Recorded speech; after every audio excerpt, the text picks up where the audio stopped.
At sa video nga na to ay magluluto kami ng potato chips. Gusto sana namin bumili ng fries kaso sobrang konti lang pag bumili kami sa labas. Mas maigi nang magluto na lang kami ng sarili naming potato. Tapos pure pa yung potato na maluluto namin, hindi katulad ng french fries na mabibili natin sa labas na hindi na siya original potato, meron na siyang halong harina. Kaya pagkatapos nga maluto nito ay kinain na namin kaagad.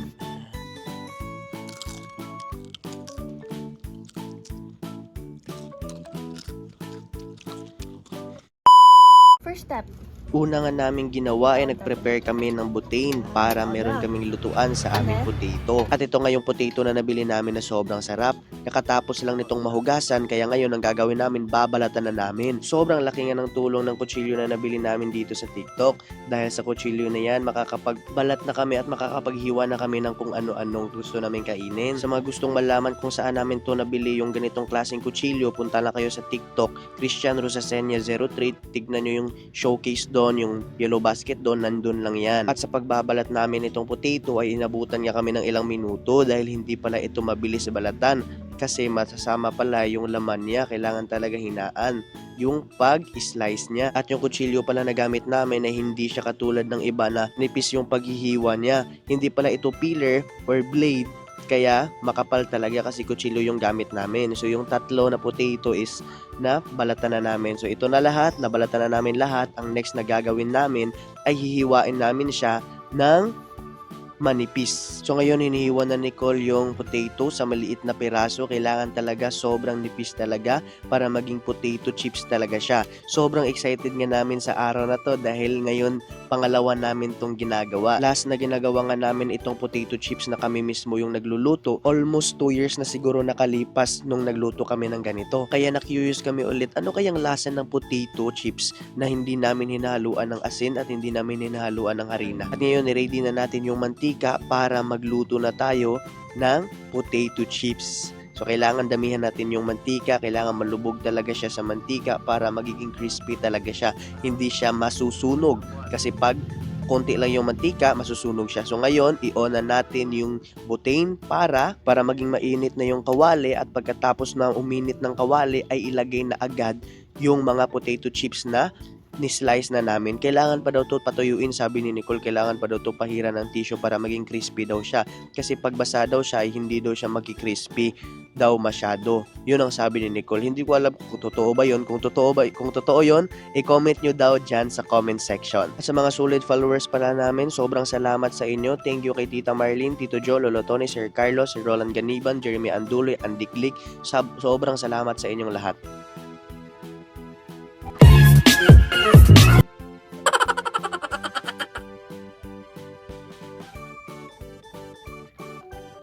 So ngayon medyo mainit na yung mantika, pwede na siguro isalang itong mga potato chips natin.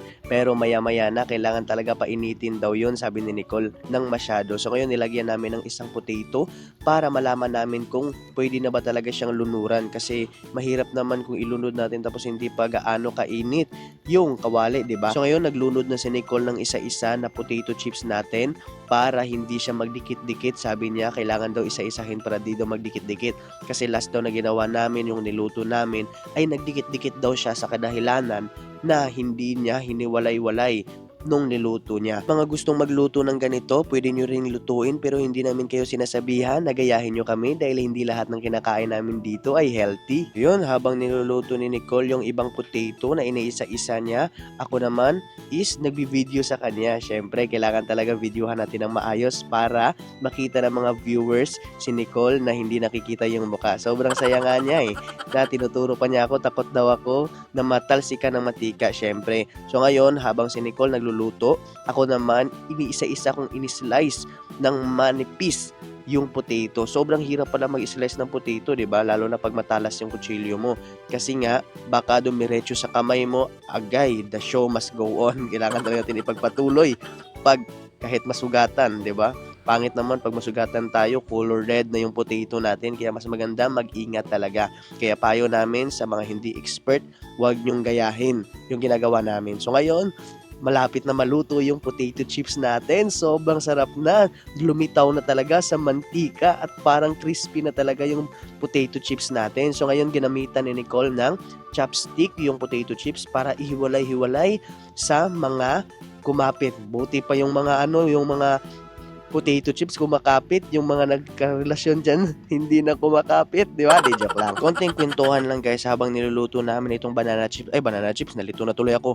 Konting kwentuhan lang guys habang niluluto namin itong potato chips namin. Sa mga nagtatanong bakit hindi kami madalas makapag-upload ng vlog dito sa YouTube, sa kadahilanan na wala kaming sahod dito sa YouTube, sobrang tagal ng sahod namin dito. Almost 5 months na kami hindi nakasahod dito sa YouTube sa kadahilanan na mahirap talaga gumawa ng content na wala tayong enough na funds, 'di ba? Kasi kailangan talaga ng pera lalong-lalo na sa transportation o sa gagawin na content. Mahirap kasi gumawa ng content kung ikaw mismo hindi ka masaya dahil naiinitan ka or nagugutom ka or wala ka pang transportation, 'di ba? Kaya sana maintindihan nyo bakit hindi kami madalas makapag-upload dito sa YouTube dahil yung Facebook din namin nagkaroon din ng violation, hindi din kami nakasahod sa aming Facebook.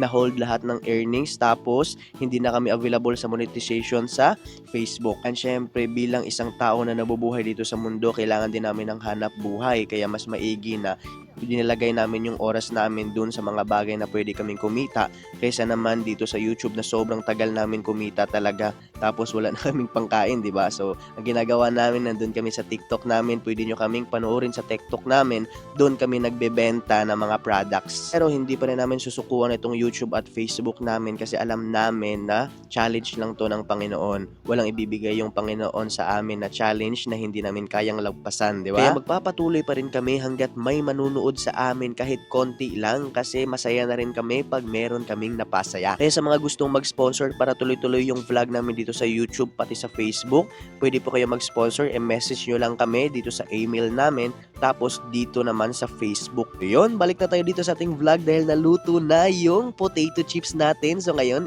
kailangan na natin iligpit itong mantika at kumuha ng konting asin para medyo may lasa yung potato chips natin. So ngayon, dahil tapos na lahat-lahat, kakainin na natin itong potato chips natin. Yan guys, kakain na kami sa saan?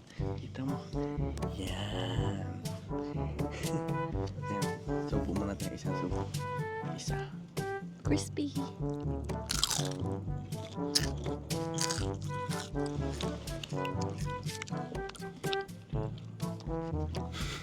Hindi na crispy. Bakit kaya? Makaya lagyan din ito. Hindi ganito. Parang siyang saging. Ganito. Wala kasing asin eh. Huwag mo na siya doon paparat. Makidney ka. Hindi mo nakakit mo. Ayan, meron na ketchup. Ketchup. Ayan, mukbang na kami guys. Look. Ayan. Hello. Para kay Tita, Tito, and Lolo, Tony. and Sir. Carlos. Tayo ka. Hawakan mo. Masarap. Masarap. Bala mas mo nagluto nito guys. Hmm? Bakit hindi siya crispy? Hindi mo pinakrispy nung masyado. No. Mapapait.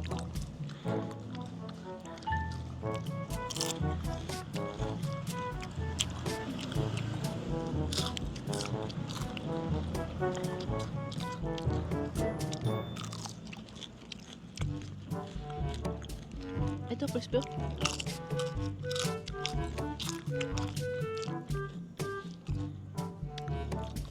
Buwan mo ko. Huwag to. Buwan mo. Ito. Ito. Crispy to, crispy na crispy.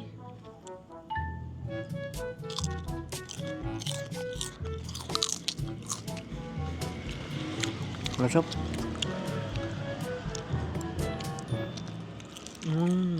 Hindi na ako iiyak nito dahil hindi naman hindi na ako iiyak. Yan, hindi naman binigyan ko ng sponsor sa amin nila Tony. Gamit na gamit talaga. Uy, dami naman.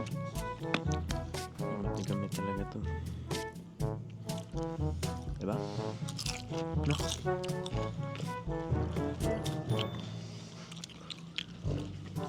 dito. Ganito mo. Diba ganyan? Sobra naman yan. Ganun lang, kanan. Para makita na yung kinakain natin.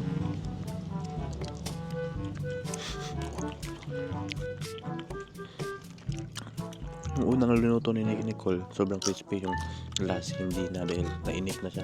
Gustong gusto niya lang kumain. Ako pa.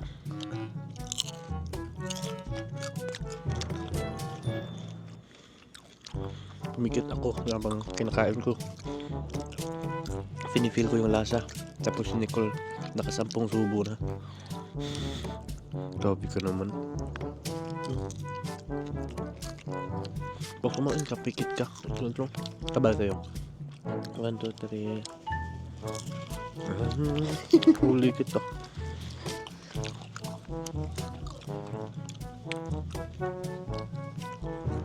Nako. Huwag mong damihan ng Ayaw. Ayaw mo, ako magsubo. Wait. Buro binisud.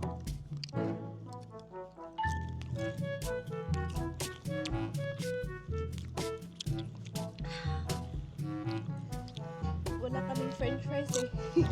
Hindi kami makabili ng french fries, kaya ito na lang yung binili namin. Diba? Wala pang harina. Masarap pa. Hindi masyadong parat. Wala pang preservative. No? Hindi daw siya healthy.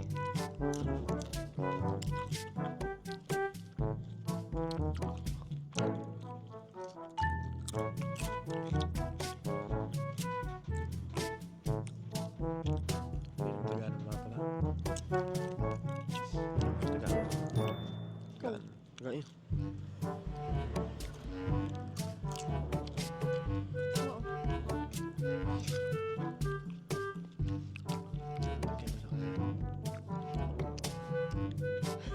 Bakit?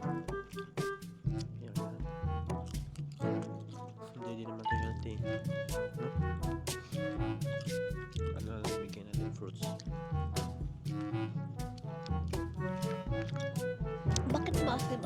Bakit maasim ang tomato? May Diba? vinegar yan. May vinegar yan. Sugar. Maasim talaga siya. Pero may preservative siya.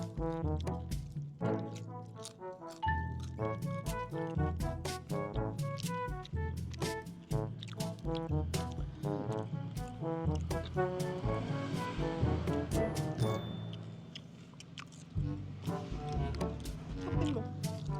Ano na hawak? Wow, California. Bye-bye guys. Thank you for watching. Thank you. Bye guys. Bye Tita, Tito, and Lolo Tony, and Sir Carlos, and our viewers. Don't forget to Uy, click bakit subscribe. magkamukha na tayo? Don't forget to click subscribe, hit the notification bell para always yung updated sa lahat ng videos na upload namin. So yun lang guys. Bye-bye. See you sa next episode.